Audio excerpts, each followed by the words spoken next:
শাহবাগ মোড়ে অবস্থান করছি। একেবারে জাতীয়তাবাদী ছাত্র দলের যে সমাবেশ, সেই সমাবেশের মঞ্চের সামনেই অবস্থান করছি।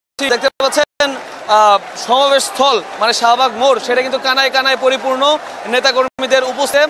এখন থেকে না, সকাল থেকেই কিন্তু নেতাকর্মীরা আসতে শুরু করেছেন এবং সমাবেশের সময় দুইটাই থাকলেও তার আগে থেকেই কিন্তু নেতাকর্মীরা এই শাহবাগ মোড় এবং আশেপাশের এলাকায় কিন্তু মুখরিত আমরা দেখেছি। এরই মধ্যে রাস্তা টিএসসির দিকে চলে গেছে এবং পার্শ্ববর্তী যে রাস্তাগুলো, সেই রাস্তায় কিন্তু নেতাকর্মীরা অবস্থান করছেন।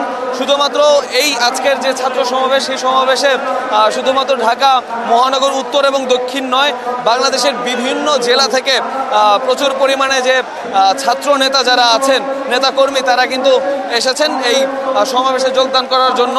এই আজকের ছাত্র সমাবেশ জুলাই এবং আগস্টের যে এক বছর পূর্তি, সেই এক বছর পূর্তি উপলক্ষে কিন্তু করছে জাতীয়তাবাদী ছাত্র দল।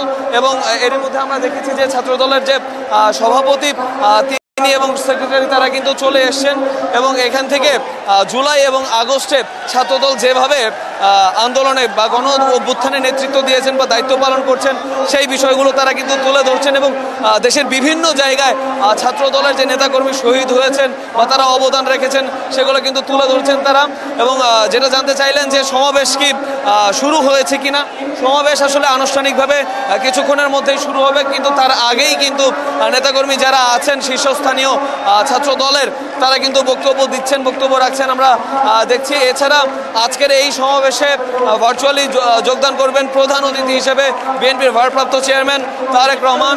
এবং নেতাকর্মীদের সাথে আমরা কথা বলেছি, তারা যেটা আমাদেরকে জানিয়েছেন যে আজকের এই সমাবেশ থেকে তারেক রহমান তাদেরকে আগামী যে রাজনীতি, নতুন বাংলাদেশের যে রাজনীতি, সেটা কেমন হবে সেই বিষয়ে দিক নির্দেশনা দিবেন এবং আগামী ছাত্রদল কিভাবে বিএনপিকে সহযোগিতা করবে বা তাদের ভূমিকাটা কি হবে, সেই বিষয়ে দিক নির্দেশনামূলক বক্তব্য আসবে বলে তারা ধারণা করছেন। এছাড়া জুলাই আগস্টে যারা শহীদ হয়েছেন তাদেরকেও স্মরণ করা হবে বলে জানিয়েছেন নেতাকর্মীরা। এছাড়া আজকের অনুষ্ঠানে উপস্থিত থাকবেন বিএনপির মহাসচিব মির্জা ফখরুল ইসলাম আলমগীর এবং তিনিও এখানে বক্তব্য দেবেন বলে আমরা জেনেছি। ভাবনা এই সমাবেশটা কিন্তু 2টা থেকে শুরু হয়ে বা কিছুক্ষণের মধ্যে শুরু হয়ে চলবে সন্ধ্যা 6টা পর্যন্ত।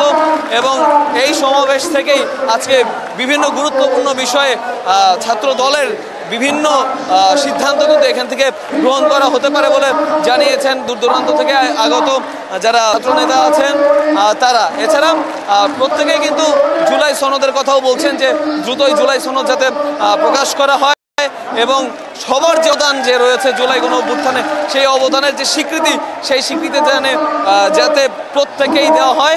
এবং তারা বলেছেন যে দেশে অরাজকতা, চাঁদাবাজি বা অন্যান্য অপতৎপরতা যদি কেউ চালাতে চায়, ছাত্র দলের নাম দিয়ে দ্রুত তাদেরকে জানাতে বলেছে।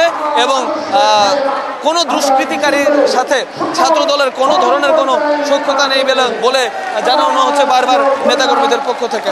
ভাবনা এই ছিল সমাবেশ স্থল থেকে আমার কাছে এখনো পর্যন্ত সর্বশেষ।